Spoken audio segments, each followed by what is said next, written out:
Hai, saya Ridwan Syah. Selamat datang di channel Catatan si Ridwan. Di video kali ini saya akan membahas dan meringkas sebuah buku yang berjudul Belajar dari Bob Sadino, karya Dodi Mawardi. Bagi kamu yang sebelumnya menonton kumpulan kata-kata Bob Sadino, kenapa orang bodoh bisa lebih sukses daripada orang pintar, maka video ini bisa dikatakan sebagai penjelas dan sebagai jendela untuk mengetahui bagaimana sesungguhnya pola pikir Bob Sadino. Dan apa yang bisa kita pelajari lebih banyak dari kisah hidup dan pola pikir beliau. Buku ini saya rasa mungkin tidak cocok untuk semua orang, namun sangat cocok untuk yang terbiasa berpikiran kritis, untuk yang mau menambah pengetahuan baru, dan untuk kamu yang siap menyimak pemikiran yang berbeda. Jika kamu termasuk ke dalam kriteria yang telah disebutkan, maka saya sarankan kamu untuk menyimak video ini hingga selesai.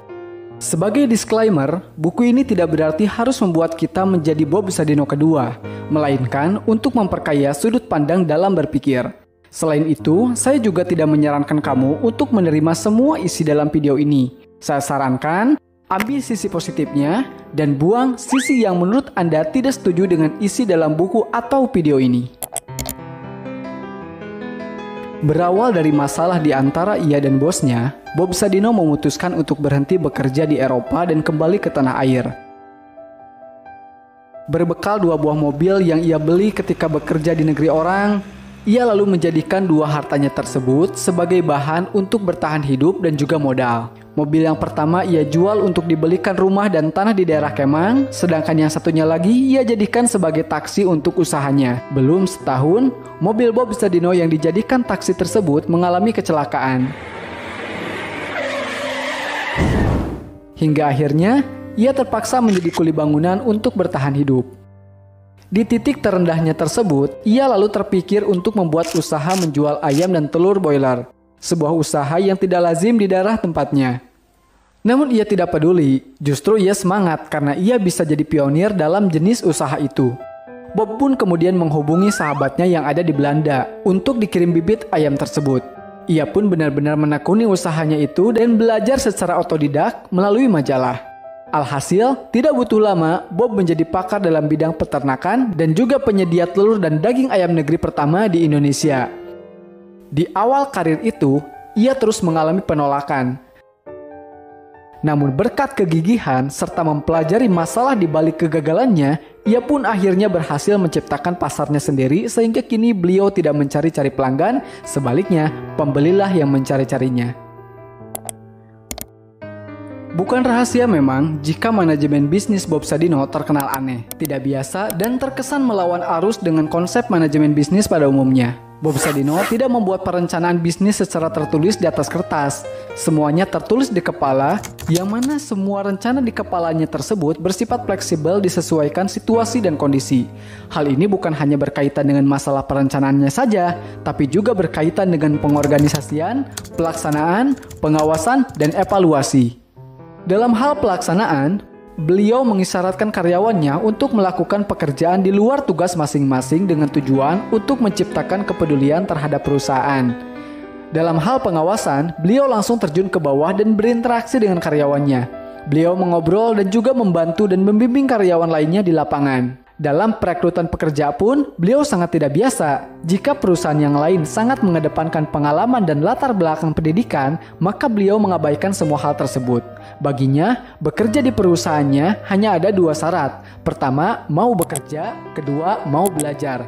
Selain itu, dia melarang keluarganya untuk terlibat dalam perusahaannya, khususnya dalam bidang manajemen. Sebagai gantinya, ia memperlakukan karyawan seperti keluarga sendiri. Untuk masalah keputusan dan apapun dalam perusahaan, terkadang ia serahkan kepada karyawan. Dan meskipun keputusan karyawannya ternyata membuat sebuah kerugian yang tidak sedikit, Bob sama sekali tidak menyalahkan mereka. Itulah kenapa kita bisa cukup mengerti mengapa Bob sering disebut dengan pengusaha berpola pikir gila. Pakai tanda kutip ya. Kalau tanggapan saya pribadi tentang masalah ini, saya berpikir mungkin selain Bob ingin menanamkan jiwa kepemilikan terhadap para karyawannya, juga ingin mengasah kecerdasan karyawannya dalam membawa perusahaan.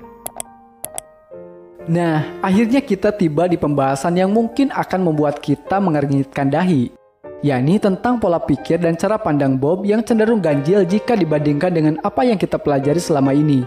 Di antaranya ialah 1. Gak usah pikirin pasar, buatlah pasarmu sendiri. Dikala banyak pakar menjelaskan tentang pentingnya analisis dan potensi pasar, Bob malah berpikir sebaliknya. Baginya, pasar itu diciptakan, bukan dicari. Perusahaan dijadikan sebagai market leader dan bukan market follower. Menurut Bob, ada 3 cara dan langkah dalam menciptakan pasar, yakni jadilah yang pertama, jadilah yang berbeda, dan jadilah yang terbaik. 2. Gak ada kerja keras, gak ada kerja cerdas, yang ada adalah pekerjaan dengan dinikmati. Bob menekankan tentang pentingnya rasa nyaman dan menikmati pekerjaan, karena jika seseorang sudah menyukai pekerjaannya, maka akan terasa ringan ketika dikerjakan meskipun mungkin terlihat oleh orang lain seperti kerja keras. Begitu juga sebaliknya, jika suatu pekerjaan tidak bisa dinikmati, maka pekerjaan apapun akan terasa keras dan menekan. 3. Sekolah adalah racun. Di antara pandangan yang paling kontroversial dari seorang Bob Sadino adalah pandangannya tentang sekolah, terutama sekolah formal. Ia menganggap bahwa sekolah formal adalah racun dan penghambat. Ingat ya, sekolah formal bukan belajar, karena Bob sangat menekankan tentang pentingnya belajar, bahkan belajar kepada ayam sekalipun sekiranya ayam itu memang mengajarkan hal yang bermanfaat. Namun, sepertinya ia agak kritis terhadap sekolah formal. Alasannya ialah kebiasaan berpikir dan menganalisis benar dan salah ketika di bangku sekolah nyatanya membuat seseorang terbiasa untuk kebanyakan mikir. Dan memang semakin sering berpikir dan menganalisa, pikiran kita akan disuguhkan dengan kemungkinan-kemungkinan buruk ketika melangkah nanti. Akhirnya, seseorang yang banyak mikir tersebut jadi terlalu takut untuk melangkah. Mereka cari aman dan tak kemana-mana. Selain itu, ia juga menganggap sekolah formal membuat seseorang menjadi terlambat untuk terjun ke dunia yang sesungguhnya, yakni terjun ke dunia bisnis. Padahal, menurut dia, sekolah jalanan itu lebih banyak memberikan pelajaran dari yang diajarkan di bangku sekolah.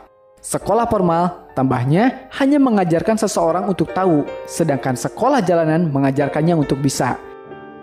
Dalam menanggapi pandangan Bob dalam masalah ini, saya pribadi tidak fokus terhadap pandangan beliau terhadap sekolahnya, tapi lebih ke penyakit pola pikir, yakni jangan sampai kemampuan analisis kita yang terus kita asah di masa sekolah membuat kita overthinking alias berlebihan dalam berpikir sehingga terlalu takut untuk melangkah. Kedua, jangan sampai kita terhanyut dengan masa sekolah karena saya rasa terjun dalam dunia bisnis sambil sekolah bukanlah sesuatu yang mustahil untuk dilakukan, karena toh sudah banyak yang mempraktekkan hal tersebut. Jika kita meminta pesan dalam berbisnis kepada Bob Sadino, maka Bob akan memberikan nasihat, yakni 1. Usaha itu tidak harus bermodalkan uang, melainkan kemauan, komitmen, berani mengambil peluang, tahan banting, dan bersyukur kepada Allah Subhanahu wa Ta'ala juga adalah modal yang paling utama. Kedua, kosongkan pikiran sebelum belajar. Banyak orang ketika belajar kepada seseorang nampak mendengarkan, namun otaknya berusaha memuntahkan. Bob mengingatkan kita untuk senantiasa seperti cangkir kosong saat belajar, yakni siap menerima masukan dan pelajaran dari yang mengajarkan.